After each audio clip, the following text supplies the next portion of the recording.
Después de este receso, continuemos ya con la última intervención dentro de la sesión de Hacienda Regia, que va a estar a cargo de Francisco Javier, ¿no? Francisco Javier Molina de la Torre.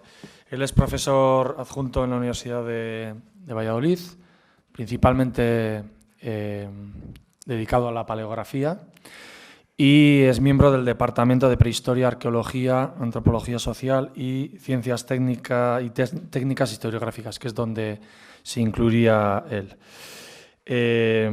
Bueno, es licenciado en Historia y en Teología y creo que ha estado bastantes años en el extranjero, por lo que he podido ver, y es un especialista en traducción. Y ahora pues está de lleno dedicado a la paleografía, básicamente, y a la edición de fuentes. Y sin más dilación, pues le doy la palabra.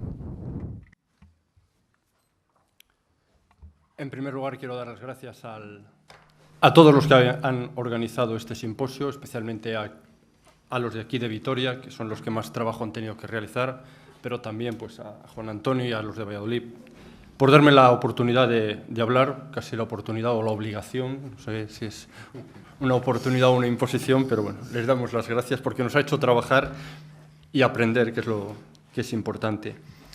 Mi trabajo lleva más o menos el título este de La documentación monástica como fuente de información fiscal, el caso del monasterio de Santa María la Real de las Huelgas de Valladolid. Ayer hablaba Ernesto y decía que era importante ir a buscar otras fuentes de información para el tema de la fiscalidad, cosas que sean más locales, más cercanas, y yo creo que este es un lugar que en general los historiadores, por lo que he leído, no han consultado con asiduidad y que sí que puede proporcionar algunas cosas, no grandes datos, pero sí cosas concretas que a lo mejor pues, han pasado desapercibidas, ¿no? Y pues sin más dilación empiezo a hablar, ¿no?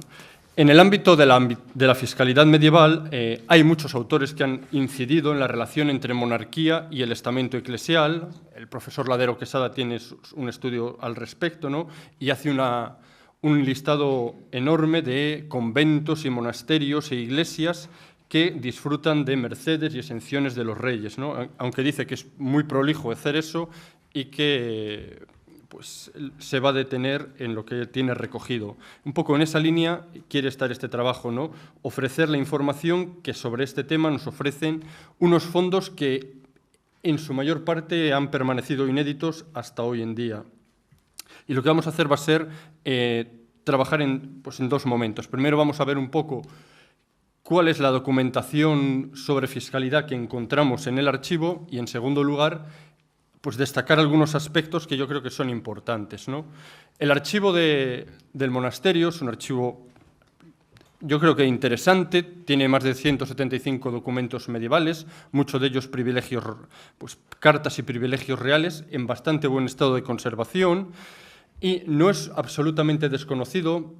En él ha trabajado Roucois, ha trabajado Gabrois de Ballesteros hace muchos años, pero ahora estamos, pues, junto con Mauricio, con Irene y con otra serie de profesores de la universidad, catalogando el archivo y la biblioteca. Estamos en el proceso, por lo cual todas prácticamente, casi seguro, todas las citas sean sin signatura, porque estamos en el proceso y todavía no hemos signaturizado, con lo cual va a ser horrible encontrarlos en el futuro, ¿no? Ahí pone Olim Arca 51, que es lo que pone por detrás en el documento. Con lo que al leer la documentación lo que encontramos es dos grandes momentos. Uno primero de configuración del patrimonio y uno segundo de reorganización del patrimonio. Se trata de una dinámica que es común en todas las iglesias y monasterios e incluso en concejos. Una vez que obtienen el patrimonio, lo que van a tratar es de organizarlo y de obtener los mayores réditos posibles. Vamos a ver un poco cómo es esa conformación del monasterio. El monasterio lo va a fundar la reina María de Molina, no se sabe muy bien cuándo. Sabemos que tiene que ser entre 1308 y 1309, según lo que he ido averiguando, porque en 1308 está a punto de morirse, hace un testamento y no menciona para nada este monasterio, y luego en 1309 dice que lo está construyendo, con lo cual pues, tiene que ser interim.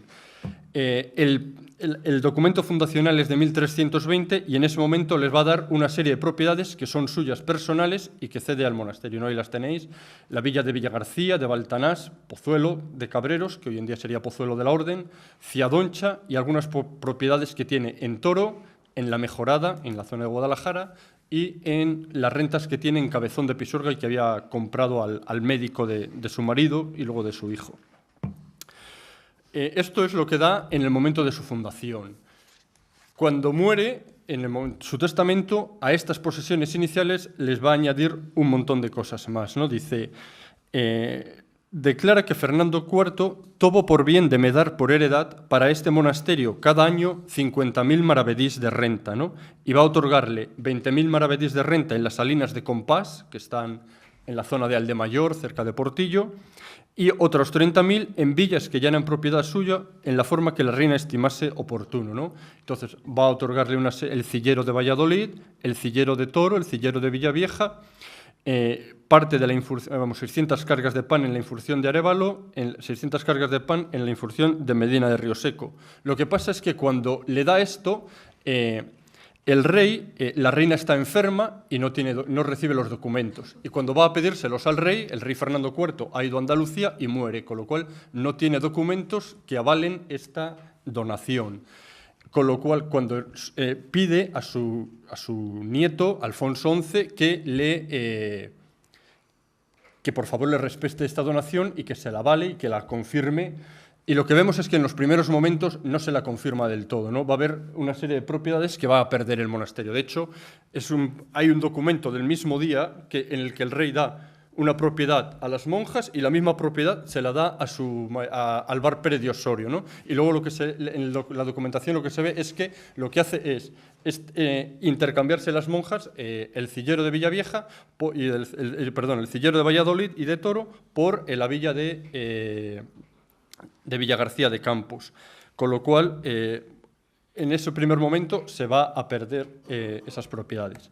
No obstante, con el paso del tiempo, el rey va a hacer muchas más donaciones, ¿no? Es decir, en 1328 hay una revuelta en Valladolid, el rey entra a saco y se destruyen buena parte del monasterio, con lo cual, siendo la tumba de su abuela, se ve un poco forzado a recompensarle y a mejorar la situación, ¿no? Le devuelve todas esas propiedades anteriores que había perdido y paulatinamente pues, le va a dar una serie de rentas y de tierras a mayores, ¿no? Les da 1.000 maravedís primero en la aljama de los judíos, luego le va a dar otros 4.000 más, o sea, van a tener 5.000 en total, le va a dar la villa de Zaratán por las cargas de pan que tenían en Medina y en Arévalo, se lo cambia por la villa de Zaratán, que va a ser propiedad del monasterio hasta el siglo XIX. Le va a dar 6.000 maravedís en las tercias del Obispado de Palencia, le va a dar una serie de heredades que tenía el Temple dispersos por toda España, ¿no? En Ávila, en Córdoba, en La Rioja, y le va a dar una serie de maravedís en los diezmos del puerto de la mar, ¿no? Una vez que tenemos esto es el patrimonio básico que va a tener las monjas en torno a la muerte de Alfonso XI. A partir de entonces lo que van a hacer las monjas es intercambiar propiedades buscando un mayor beneficio y van a tratar de que ese beneficio esté situado en las alcabalas o de Valladolid o de Zaratán, que es su pueblo que está ya a 3 kilómetros de Valladolid. Entonces, por ejemplo, la bahía de Alcaladre, que la habían logrado por esta donación que había hecho de propiedades del templo, la donación es de 1342 y en 1368 ya están en conversaciones con el señor de los Cameros, Juan Ramírez de Arellano, para intercambiar esa bailía de Alcanadre por el lugar de Armesildo. Armesildo es un sitio que ha desaparecido, es un despoblado hoy en día, que no sabemos ni dónde está. Sabemos dónde está porque lo delimitan muy bien. Está entre Matapozuelos, Pozaldez, el castillo de Andrés Boca y Calabazas, con lo cual bueno, nos situamos en el sur de Valladolid, cerca de Olmedo, ¿no? Pero no lo conocemos muy bien. Entonces, una vez tienen este lugar va a ser una fuente interminable de conflictos con el concejo de Olmedo por cuestiones de límites. Y al final lo que hacen es, se lo cambian a Diego Arias, contador, y a Diego Arias de Ávila y a su hijo Pedro Arias de Ávila, por una serie de rentas en la alcabala de Valladolid y de Zaratán, de tal manera que le dan, bueno, primero Diego Arias y Pedro Arias se lo cambian por rentas que tienen ellos situados en alcabalas, en pueblos de Segovia y de Ávila, ¿no? En Turégano, en Villaganzones, Fuentepelayos, Sotosalvos y Pelayos en Segovia, y luego en las carnicerías cristianas de Ávila. Pero el rey cambia estas alcabalas en estas zonas por 9.000 maravedíes en la renta del vino de Valladolid, 4.500 en la renta de la carne de Valladolid y 4.000 en las alcabalas de Zaratán. Poco después van a cambiar con otro personaje importante, ¿no?, que es Diego López de Zúñiga. Van a cambiar las propiedades que tienen en Ciadoncha por 4.000 maravedís en la renta del pescado de Valladolid. El cillero de Villavieja también lo van a cambiar. El cillero de Villavieja se lo disputaban el convento de Valladolid, las huelgas de Valladolid, el Santa Clara de Astudillo y Juan Martínez de Rojas, que era a la sazón alcalde de los Hijos de Algo, se lo disputan entre ellos. El rey se lo concede finalmente a las huelgas, y lo que hacen las huelgas inmediatamente se lo cambian a Juan Martínez de Rojas por el total de, creo que son 18.000 maravedís, no, 16.000 maravedís en el pecho de la aljama judía de Valladolid, ¿no? Entonces, las monjas en ese momento van a tener en el pecho de la aljama judía de Valladolid van a tener 21.000 maravedís. Estos 16.000 más los 5.000 que ya tenían. Lo que pasa es que van a decir, es que a principios del siglo XV, 1400, no está muy bien datado porque la fecha es errónea, yo supongo que es a principios de 1412, proceden a cambiar esa renta en el pecho de los judíos por renta en la alcabala del pescado. ¿Por qué? Porque según ellas, los judíos ya no pagaban lo que pagaban antes, ¿no? Es decir, y de hecho eso se ve en la documentación, ¿no?, en el repartimiento de huete del que hablaba ayer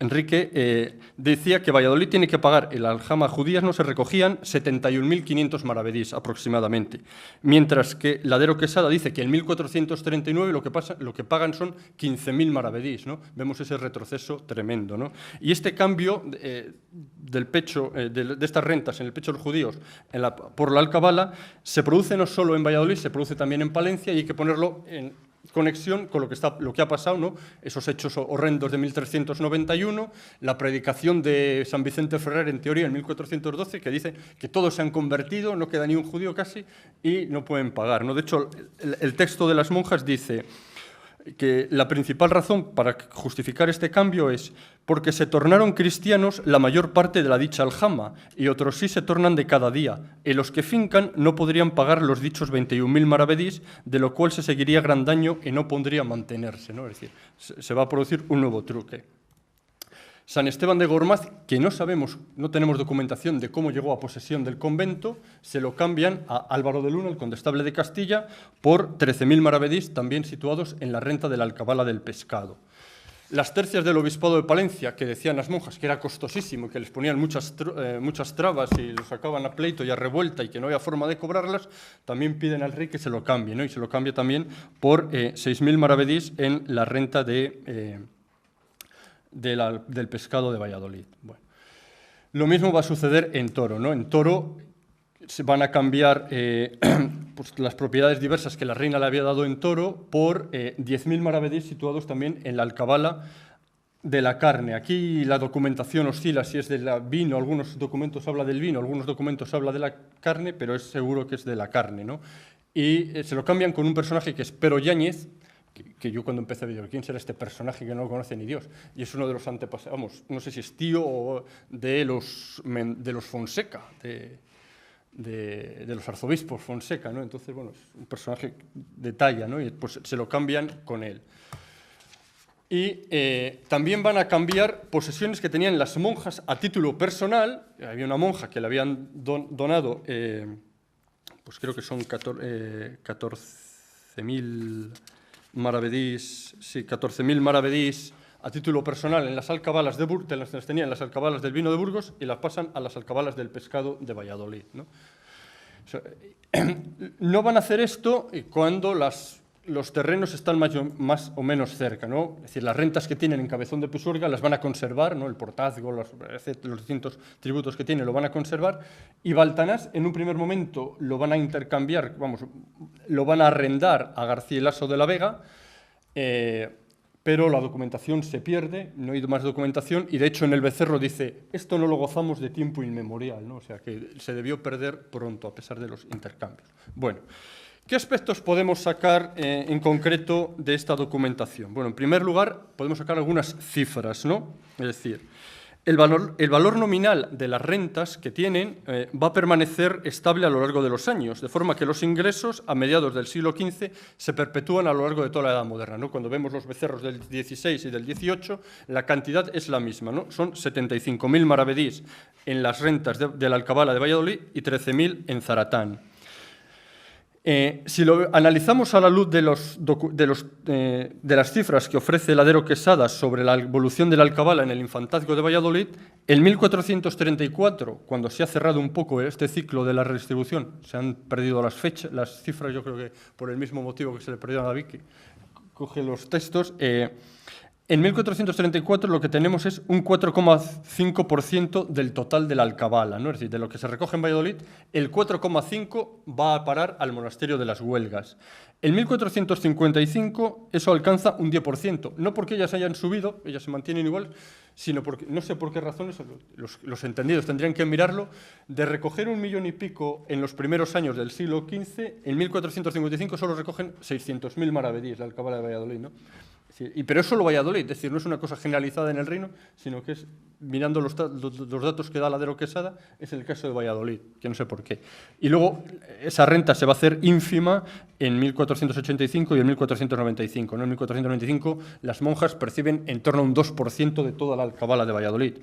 Parecen que son cifras muy pequeñas, pero si las cotejamos con lo que encontramos en otros monasterios, es una cantidad bastante elevada, porque el profesor Goicolea Julián nos dice que en La Rioja las instituciones eclesiásticas percibieron cantidades anuales que oscilaban entre los 100.000 y los 4.000 maravedís, siendo lo general que las cuantías no superaran los 20.000 maravedís. Solinís Estallo, en su estudio de las alcabalas de las merindades de Campoo, de Campos y de las Cuatro Villas, tiene datos parecidos. Y lo que nos ofrecía ayer Ernesto sobre las instituciones eclesiásticas eran, en algunos casos, incluso menores que lo que percibe solo este monasterio, ¿no? Es interesante también analizar que en este caso las rentas, es decir, ver un poco cómo están situadas. Y vemos que, si bien son pequeñas en el caso de la carne o del vino, en el caso del pescado es bastante grande. En un 18% de las rentas del pescado las tienen situadas las monjas de este monasterio, ¿no? De Valladolid. Estos son datos obtenidos de tu trabajo sobre el encabezamiento de las alcabalas, ¿no? Los maravedís que pagan por cada renta, ¿no? Entonces, bueno, pues el pescado va a ser la fuente principal. Y curiosamente las monjas, frente a lo que encontramos en monasterios masculinos, concentran muy bien las rentas. Es decir, si por ejemplo, aquí están todas en Valladolid o en Zaratán, ¿no? Si leemos lo que tienen los dominicos de San Pablo, tienen alcabalas en Valladolid, Madrid, Orense, Santiago, Sagún, Arévalo y Soria, ¿no? O el monasterio Jerónimo del Prado tienen alcabalas en Valladolid, en Palencia, y luego en pueblos de Valladolid, Laguna, Simancas, Tudela y Cabezón, pueblos de Burgos, Melgar de Fernamental, pueblos de Salamanca, en Rollán y en pueblos de Palencia, ¿no? En Meneses, en Magaz y en Torquemada, ¿no? Es decir, las rentas de los monasterios masculinos están muy distribuidas, mientras que los femeninos lo que hacen es concentrarlas en esas zonas. Y una cosa que se descubre al leer la documentación, un minutillo, es el uso de arcas para la recogida de alcabalas, ¿no? Es decir, José Luis Martín Rodríguez, en 1377, en su estudio del cuaderno de monedas, dice que los maravedís que se recojan los tengan en un arca en fialdad el alcalde con 2 llaves, la una que tenga el arrendador y la otra que tenga el dicho alcalde hasta que sea llegada la paga. Es decir, lo que tenemos en estos primeros momentos del finales del siglo XIV es que las arcas la coloca la autoridad real para recoger los tributos. Pero la situación va a cambiar a principios del siglo XV, sobre todo durante la minoría de Juan II, ¿no? En un memorial de 1429 que recoge Ladero, dice: «Otrosí, muy alto señor, en tiempo del dicho rey vuestro padre, nunca se dio privilegio para que pusiesen arcas y llaves, salvo que con libramiento del subrecaudador cobrasen los maravedís de la renta donde le eran situados la tal persona a quien era fecha la merced.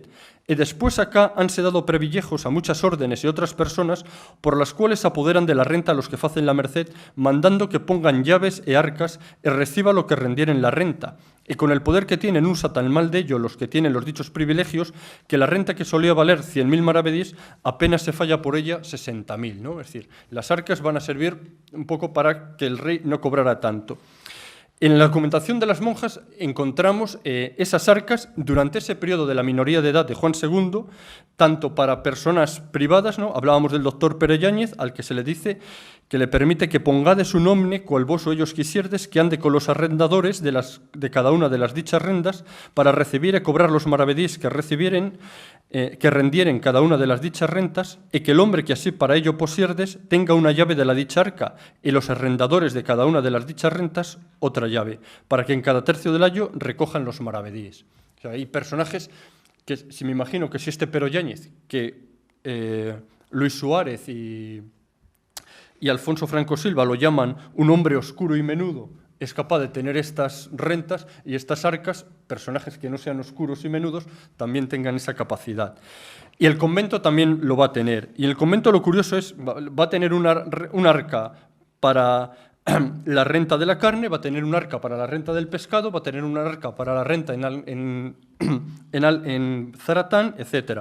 Y además es curioso porque normalmente se recogía en cada tercio de cada año. Pero las monjas van a lograr que ese arca se abra semanalmente cada sábado y que les paguen cada sábado, ¿no? Es decir, no que esperen a que se acaben las rentas de cada tercio del año, sino que cada sábado se abra y de lo que haya le vayan pagando, y cuando ya hayan recibido lo que tienen que recibir, pues ya no hace falta que le paguen más, ¿no? Eso lo logran las monjas. Y por último, una cosa que es interesante ver es con quién cambia el monasterio, ¿no? Entonces el monasterio cambia, hemos visto, con personajes fundamentales en la corte, ¿no? Es decir, tenemos parte de la nobleza nueva: Juan Ramírez de Arellano, Diego López de Zúñiga, Juan Martínez de Rojas, Álvaro de Luna, y también letrados muy importantes, ¿no? El contador Diego Arias de Ávila y el doctor Pedro Yáñez, ¿no? Es decir, son personajes que están en el entorno real. Y eso es, ¿por qué puede ser esto? En primer lugar, porque el monasterio es de fundación real y la reina dijo que la dueña, es decir, que la abadesa, sea siempre un personaje de su linaje, con lo cual muchas monjas pertenecen a los linajes más destacados del reino. En segundo lugar, el convento se situaba en un antiguo palacio real, o sea, con lo cual debía ser un espacio acomodado, pues y de hecho tenemos documentación de que se asientan algunos personajes destacados de la corte. Y en otro lugar sabemos que hay vínculos familiares, ¿no? Es decir, por ejemplo, Elvira de Rojas es abadesa y es sobrina de Juan Martínez de Rojas. Y algún autor, no lo he podido documentar, dicen que Urraca López de Turiso es familia de Diego López de Zúñiga, con lo cual hay relaciones familiares que también explican, pues, esta donación.